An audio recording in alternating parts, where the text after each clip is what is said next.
Un saludo especial a todos mis seguidores. Son personas importantes y son buenos pensadores. Yo les doy la bienvenida de una manera grata al tema de filosofía presocrática. Casi que no me sale. Buenas, buenas. Hoy tenemos un tema muy especial. Vamos a hablar sobre filosofía presocrática.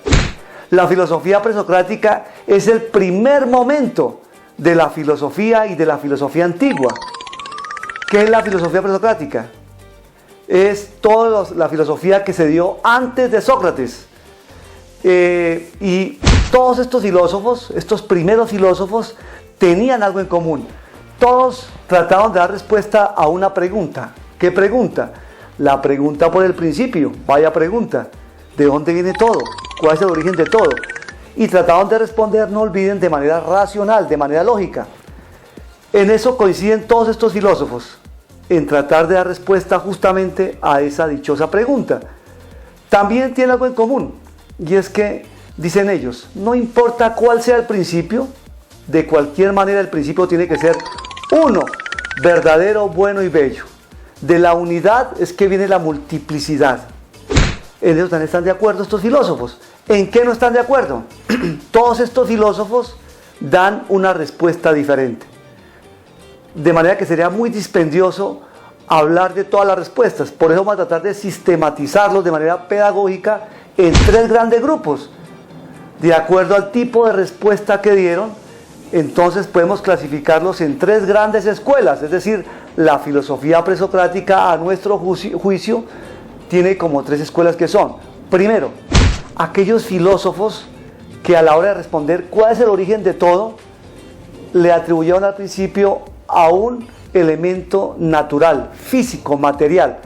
Por eso esta escuela se llama los físicos, los naturalistas, los materialistas. Hay diversas formas de llamarlos. Otros filósofos dijeron no, el principio no es un elemento natural, ni material, ni físico. Es un elemento más de orden formal. Y aparece otra escuela que son los matemáticos. Y por último hay una tercera escuela que dice no, el origen no es ni las matemáticas, el origen no puede estar tampoco en la naturaleza, en lo físico, sino que el origen es un elemento que está más allá de lo físico, es decir, los metafísicos. Vamos a comenzar a explicar la primera escuela, es decir, los físicos, los naturalistas. Y hablaremos en principio de cuatro filósofos que a nuestro juicio pertenecen a esta escuela, que son Tales de Mileto, Anaxímenes de Mileto. Aquí también tenemos a un señor que tiene un nombre muy peculiar, que es justamente Empédocles. Y por último hablaremos de Demócrito y Leucipo. Bien, comencemos por el viejo Tales. Tales de Mileto es considerado uno de los 7 sabios de Grecia. Se estima que nació por ahí en el 623 a.C. Hace mucho tiempo. A él se le atribuye la explicación de varios teoremas. Y fue el primer humano que logró vaticinar, augurar un eclipse de sol. El tipo un genio, sin duda. Pero bien, vamos a lo que vinimos. Para Tales, ¿cuál es el principio constitutivo del universo? ¿De dónde viene todo el universo? Tales es un gran observador. Y él se da cuenta que siempre que hay vida, tiene que haber humedad, o hay agua. Él visitó Egipto, la delta del río Nilo, haciendo sus estudios de matemáticas, y se daba cuenta que cuando había agua, inundaciones, también proliferaba la fauna y la flora, había vida. En cambio, si se iba al desierto donde no hay agua, pues no hay nada. Él se daba cuenta que a la hora de hablar también del nacimiento y de la procreación, había un elemento como húmedo. Se daba el ambiente propicio dentro de la humedad. Y de otro lado, observando el ciclo natural del agua, se daba cuenta que el agua, cuando es sometida al frío, se condensa. Y cuando es sometida al calor, se evapora. Luego él decía, todo es agua, sino que lo que usted observa, como las rocas y demás elementos que no son líquidos, no son más que estados del agua. Luego el origen es el agua. Para que haya vida se requiere agua. Si no hay agua, no hay vida. Esta es la propuesta, grosso modo, del señor Tales de Mileto. Ahora viene otro personaje, también de Mileto, Anaxímenes de Mileto. Ubiquémoslo por ahí en el 590 a.C. Él conoció la propuesta de Tales y dice, yo no creo que el principio sea el agua. Tenían como una dinámica de reflexión, él tuvo como una dinámica de reflexión, y es el considerar que entre más uno se acerca al principio, al origen, las cosas son menos rudas, menos fuertes, menos fácticas, menos materiales, menos agrestes, y se hacen más sutiles, más delicadas. Entonces decía que el agua, por más sutil que fuera, estaba conformada por otros elementos primarios, que tendrían que ser como gases, como aire. Y creo que el tipo no se equivocó en eso. Hoy por hoy sabemos que el agua está conformada por gases, por hidrógeno y por oxígeno. Él dijo, no, el principio es el aire. Uno sin agua puede vivir 8 días, 9 días. La pasará mal, pero vive. Pero sin aire, a lo sumo 2 minutos y mucho, y se acabó el fulano.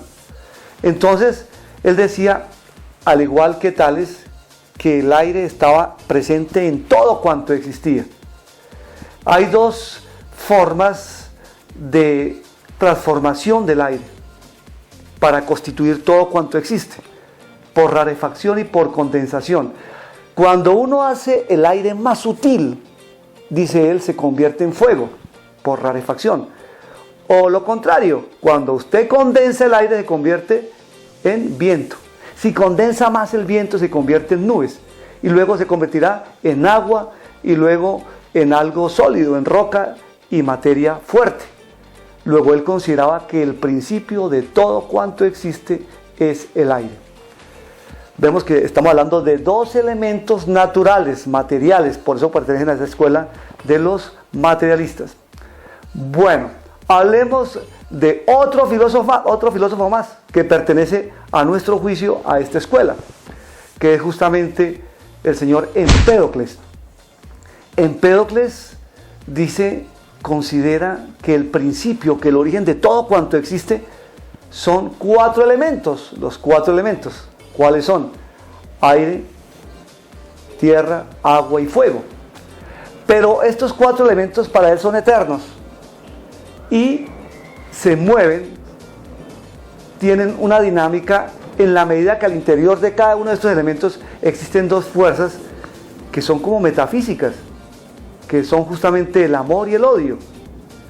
El amor no es algo fáctico, ni el odio tampoco. Por eso consideramos que no es del todo un filósofo materialista, como lo explican en los textos de filosofía normalmente. También tiene un matiz metafísico, ya está dando 2 elementos que no son físicos. Y dice que por el odio estos elementos tienden a disgregarse. Disgregarse es también sinónimo de morir, de fenecer, de sucumbir. Y por amor se unen. Entonces, en esa dinámica entre el amor y el odio es que aparece la multiplicidad de seres que existen. Sabemos que por odio estos elementos se disgregan, y esos elementos que restan de esa disgregación conforman nuevos elementos, nuevos cuerpos, nuevos órganos, y así esto va evolucionando. Ahí tenemos ya el tercer filósofo de esta escuela materialista. Hablemos de otros filósofos o de otros filósofos materialistas. Demócrito y Leucipo. Vaya, estos filósofos son los primeros que acuñan la palabra átomo. De hecho son llamados los atomistas. Hoy por hoy nosotros sabemos que es un átomo, pero es que estamos hablando de hace más de 2500 años.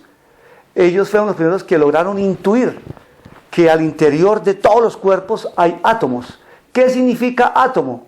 El prefijo a significa sin y tomo significa parte. Luego átomo es sin partes. Es decir, cuando tú tomas la materia y la divides, llegas a una parte en donde no se puede dividir más. Entonces dicen que todo cuanto existe está conformado por átomos que son diferentes, tienen características diferentes. De ahí que los diferentes elementos y cuerpos y entes que experimentamos en la realidad son diferentes. Todo está conformado por una infinidad de átomos que se unen y también se disgregan y van evolucionando por século seculorum. Bueno, tenemos un recurso adicional que es el cuadrito. La intención es que ustedes lo completen a través de sus comentarios. No es más, solamente decirles que sean felices. Bella les dice, y no olviden colocar el dedito, el botoncito rojo. Hasta la próxima. Solón.